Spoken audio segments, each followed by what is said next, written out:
Sir నమస్కారం sir. నమస్తే అండి. సార్ అనిల్ రావిపూడి గారు అండ్ చిరంజీవి గారు వీళ్ళ కాంబినేషన్‌లో ఒక సినిమా రాబోతుందని చిరంజీవి గారు జస్ట్ ఒక 90 రోజులు అనిల్ రావిపూడి గారికి టైం ఇచ్చేసారని చెప్పేసి దీంట్లోనే ఈ టైంలోనే సినిమా ఫినిష్ చేయాలని చెప్పేసి కొన్ని రోజుల నుంచి కూడా వార్తలు వింటూనే ఉన్నాం సార్. అయితే ఇప్పుడు ఈ మూవీకి సంబంధించి ఒక న్యూస్ చక్కర్లు కొడుతుంది సార్. అదేంటంటే అనిల్ రావిపూడి గారు ఏదో కొత్త కథ కాకుండా పాత కథనే చిరంజీవి గారి కథనే తనదైన స్టైల్‌లో తీయాలని ప్లాన్ చేస్తున్నారు. అది కూడా గ్యాంగ్ లీడర్ సినిమానే కాస్త మసిపూసి మామిడికాయ చేసి తనదైన స్టైల్‌లో కామెడీలు ఇవన్నీ కూడా యాడ్ చేసి మరోసారి అదే సినిమా రిలీజ్ చేయబోతున్నట్టుగా వార్తలైతే వినిపిస్తున్నాయి తీసి. మరి ఈ వార్తలు నిజముందంటారా? ఆ సినిమా మరి తీస్తే హిట్ అవుతుందంటారా? మీరేం చెప్తారు ఈ సినిమాకి సంబంధించి? ఏమీ లేదండి. ఇది హ్మ్. రకరకాల స్పెక్యులేషన్స్‌లో భాగం. అధికారిక సమాచారం అని నేను అనుకోవడం లేదు. హ్మ్. అసలు 'గ్యాంగ్ లీడరే' ఒక రీమేక్. ఓకే. 'గ్యాంగ్ లీడర్' సినిమాకే 100 రీమేకులది. అంటే ఉమ్మడి కుటుంబం సినిమా ఉంది. 12 కాపురం అనే సినిమా చూసాం మనం కృష్ణ గారితో. హ్మ్. ప్రతి కమర్షియల్ హీరోకి ఒక ఫ్యామిలీ సినిమా ఉంది. ఓకే. ఉమ్మడి కుటుంబం అనే పేరుతో రామారావు గారికి ఉంది. హ్మ్. అది హిట్టు. దాని తర్వాత దాదాపు అదే ఉమ్మడి కుటుంబం కాన్సెప్ట్తో 12 కాపురం అని కృష్ణ గారు చేశారు. అది పెద్ద హిట్టు. దాని తర్వాత చిరంజీవికి ఈ సినిమా ఉంది 'గ్యాంగ్ లీడరు'. ఈ 'గ్యాంగ్ లీడర్' కంటే ముందు 'బొమ్మరిల్లు' అని విజయబాపినేడు గారే ఒక సినిమా తీశారు. హ్మ్. 'బొమ్మరిల్లు' కూడా ఉమ్మడి కుటుంబం గొడవే.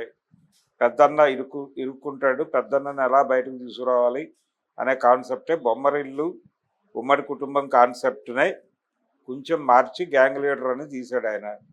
ఈ ఉమ్మడి కుటుంబం కాన్సెప్ట్ అనేది పాడియావు లాంటిది అని నందమూరి తారక రామారావు గారు చెప్పాడు. పాడియావు అంటే ఆయన ఒక రీజన్ కూడా చెప్పాడు దానికి. 12 కాపురం టైంలో చెప్పాడు. ఆ సినిమా సద్దినోత్సవానికి ఆయనే చీఫ్ గెస్ట్. ఆ రోజు ఆయన చెప్పింది ఏంటంటే, ఇది పాడియావు లాంటివి, మన జీవితంలో ఏది కోల్పోతామో దాన్ని తెర మీద చూసి ఆనందిస్తాం. ఇది మానవ నైజం, హ్మ్. మనిషి వీక్నెస్. ఇది మన జీవితాల్లో నుంచి ఉమ్మడి కుటుంబాలు వెళ్ళిపోయినాయి. అయినప్పటికీ ఉమ్మడి కుటుంబాన్ని తెర మీద చూసి ఆనందిస్తాం. కానీ మన జీవితాల్లో ఉన్న కష్టాలు తెర మీద చూపిస్తే ఏడుస్తాం, సినిమాని రిజెక్ట్ చేస్తాం. అందుకని అలాంటి కథలు నడవకపోవచ్చు, ఈ కథలు అయితే నడుస్తాయని చెప్పాడు ఆయన. హ్మ్. అలా ఒక రివర్స్ ప్రయోగం అక్కినేని నాగేశ్వరరావు గారు చేశారు, ఆదర్శ కుటుంబం అనే పేరుతో. అంటే కుటుంబాలు, ఉమ్మడి కుటుంబాలు అక్కర్లేదు, ఎవరి జీవితాలు వాళ్ళు గడుపుకుంటూ ఎవరి ఇంట్లో వాళ్ళు ఉండి ఏదో అకేషనల్గా అందరూ కలిసి సెలబ్రేట్ చేసుకుంటే సరిపోతుంది. హ్మ్. ఉమ్మడి కుటుంబాలు అక్కర్లేదు, రకరకాల గొడవలు అందరూ కలిసి ఒకే చోట కొట్టుకోవడం ఎందుకు అన్న పద్ధతిలో నడుస్తుంది అది ఓకే. ఆదర్శ కుటుంబం. ప్రత్యేగాత్మ గారు డైరెక్టర్. ఆ సినిమా ఆళ్ళ అంతంత మాత్రంగానే నడిచింది. హ్మ్. ఈ సినిమాలతో పోలిస్తే అది డిజాస్టర్ కిందే అనుకోవాలి. ఓకే. అందుకని రామారావు గారు చెప్పిన రీజన్ కరెక్ట్. మన జీవితాల్లో లేని దాన్ని తెర మీద చూసి ఆనందిస్తాం. అదే పాయింట్లో 'గ్యాంగ్ లీడర్' హిట్ అయింది ఆ రోజుల్లో. దానికి తోడు అందులో జోడించినటువంటి బామ్మ చిరంజీవి కాంబినేషను, అంటే నిర్మలమ్మకి చిరంజీవికి కాంబినేషన్లో కొన్ని సీన్స్ వర్కౌట్ చేశారు. చాలా టిపికల్గా ఉంటాయి. అది బాగా వర్కౌట్ అయింది. అలాంటివి అన్నీ కలిసి, అలాగే మ్యూజిక్, డ్యాన్స్లు అన్నీ కలిసి, నిజానికి ఆ సినిమాకి ముందు కొంచెం చిరంజీవి కష్టాల్లో ఉన్నాడు. ఆ టైంలో ఈ సినిమా మంచి విజయాన్ని అందించి ఆయనకు ఒక ఊపునిచ్చింది. అందుకని ఆయన 3 సెంటర్లో సద్దినోత్సవం జరిపాడు బాపినేటి గారు. సో అది చాలా బిగ్ సినిమా. ఆ రేంజ్ అంటే అది కొత్త కథ ఏం కాదని చెప్తున్నా. అదే కొత్త కథ కాదు, ఇప్పుడు దాన్ని మళ్ళీ తీసినా కొత్త కథ అవ్వదు. హ్మ్. కాబట్టి ఆయన ఒక ఫ్యామిలీ స్టోరీ ఏదో తీయాలో అనుకుంటున్నాడు. ఆ ఏరియాలో అనిల్ రావిపూడికి కొంత గ్రిప్ ఉంది. ఆయన మొన్న చేసిన సంక్రాంతికి వస్తున్నాం సినిమా కూడా అదే కదా, గోదావరి వాళ్ళం మర్యాదలు దారుణంగా చేయాలి కదా అనే డైలాగ్ మీద కదా సినిమా నడిపాడు ఆయన. హ్మ్. ఫ్యామిలీ ఓరియంటెడే కదా అది. అవును. పల్లెటూరులో ఒక ఇంట్లో, ఆ ఇంట్లో అందరూ ఉంటారు, హీరో హీరోయిన్ కూడా అక్కడే ఉంటారు, ఏదో వ్యవసాయం గోల వాళ్ళ మధ్య. అంటే మోడ్రన్ లైఫ్ని కొంత దానిలోకి మిక్స్ చేసి ఓటీటీల్లో కంటెంట్ చూస్తున్న పిల్లలు, అలాగే కంపార్ట్మెంటల్గా చీలిపోయినటువంటి జనాల బిహేవియరు, దీని మీద డ్రామా నడిపాడు. అదే డ్రామా ఇప్పుడు మళ్ళీ నడుపుతాడు. అంటే సంక్రాంతికి వస్తున్నాం లాంటి సినిమాయే చిరంజీవి కోరుకుని ఉండొచ్చు. హ్మ్. అంటే హోల్సమ్ ఎంటర్టైన్మెంట్. ఆ హోల్సమ్ ఎంటర్టైన్మెంట్ ఎలాగైనా ఇవ్వచ్చు. అది ఫ్యామిలీ స్టోరీ అయి ఉండొచ్చు, ఫైట్లు గీట్లు వద్దు. అంటే దాన్ని కూడా ఓ పద్ధతిగా నడిపి ఎంటర్టైనర్ కావాలి, ఎంటర్టైనింగ్ సినిమా చేస్తే తనతో వర్కౌట్ అవుతుంది అనేది చిరంజీవికి ఒక కాన్ఫిడెన్స్ ఉంది. ఎంటర్టైనింగ్ హీరోయిజం చిరంజీవి మీద బాగా వర్కౌట్ అవుతుంది. వాల్తేరు వీరయ్య సినిమా వర్కౌట్ అవడానికి, వీరసింహారెడ్డి కంటే ఎడ్జ్ రావడానికి కారణం చిరంజీవిని ఎంటర్టైనింగ్ హీరోగా నడిపించటమే. సో అదే ఫార్ములాని ఇంకొంచెం ఎక్కువ మోతాదులు చేయగలిగితే డెఫినెట్గా చిరంజీవి మీద మంచి సినిమాయే వర్కౌట్ అవుతుంది. అయితే చిరంజీవిని ప్రాపర్గా వాడుకోవటంలో గతంలో ఈవీవి సత్యనారాయణ ఒక తప్పటడుగు వేశాడు. అల్లుడా మజాకా అని ఒక హోల్సమ్ ఎంటర్టైనర్ అనే పేరుతో చేసి దానిలో ద్వంద్వార్థాలు ఇతర అంశాలు ఎక్కువైపోయి అది ఒక రకంగా నెగిటివ్ సినిమా అయిపోయి హిట్ అయింది.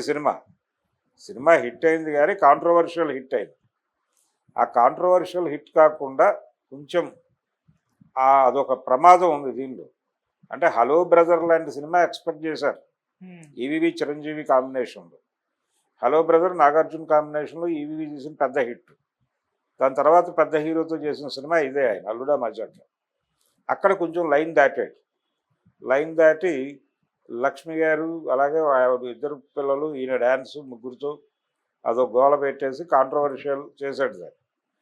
జనాలు ఏమిటి గోల అనే పరిస్థితికి తీసుకొచ్చాడు. అట్లాంటి వైపు వెళ్లకుండా కొంచెం జాగ్రత్త తీసుకుని ఒక హోల్సమ్ ఫ్యామిలీ ఎంటర్టైనర్ కనుక చేయగలిగితే చిరంజీవితో డెఫినెట్గా వర్కౌట్ అవుతుంది సినిమా. అదే ఆ ప్రయత్నం చేస్తాడు తప్ప గ్యాంగ్ లీడర్ కథ అక్కర్లేదు. గ్యాంగ్ లీడరే ఇన్స్పిరేషన్. గ్యాంగ్ లీడర్ సినిమాయే అనేక సినిమాల ప్రేరణతో తీసిన సినిమా. దానిలోనే కొత్తదనం లేదు. ఆ టేకింగ్ హడావిడి దాని మీద ఉన్న కొత్తదనంతో సినిమా నడిచిపోయింది. ఇది కూడా అంతే. ఇక్కడ కూడా ఆ హడావిడి చేయాలి. ఫ్రేమ్ అదే, ఫ్రేమ్ పాత ఫ్రేమ్లో కొత్త పద్ధతిలో బిగించాలి ఫోటోని. బిగించేసి సినిమా ఆడేస్తుంది.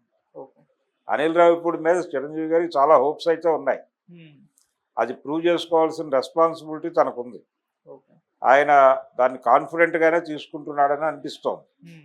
సో కానీ బాబీ తర్వాత మళ్ళీ చిరంజీవికి ఒక పెద్ద హిట్ ఇవ్వబోయే డైరెక్టర్గా అనిల్ రావిపూడి అనుకోవచ్చు.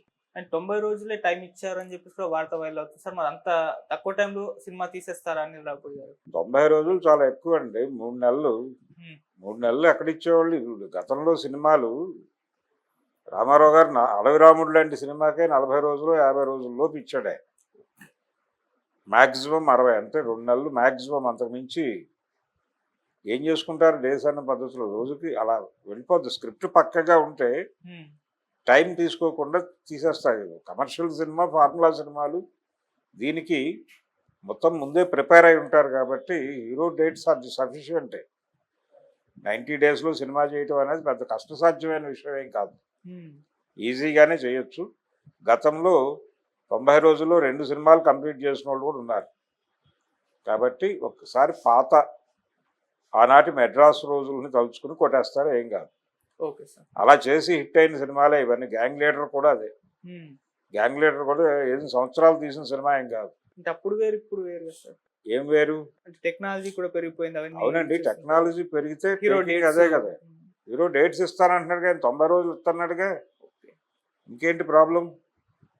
కాబట్టి తీసేయటమే. అంతకంటే అసలు నెలలోపు డేట్స్ ఇచ్చి సినిమాలు తీయించిన హీరోలు కూడా ఉన్నారు. 30 రోజుల లోపే 25 రోజులు ఇచ్చి సింహబలుడు లాంటి సినిమా చేసిన రామారావు గారు ఉన్నాడు. కాబట్టి ఇవన్నీ సహజ పరిణామమే. ఏం టెన్షన్ లేదు. 3-4 సినిమాలు కమిట్ అయ్యి అన్నిటినీ అలా చేసుకుంటూ ఒక ఫ్యాక్టరీ లాగా సినిమాలు చేశాడు నా హీరోలు. చిరంజీవి మొదటి 100 సినిమాలు చాలా వేగంగా చేశాడు. త్రినేత్రుడు ఆయన 100వ సినిమా. ఆ తర్వాత నుంచి వేగం తగ్గింది.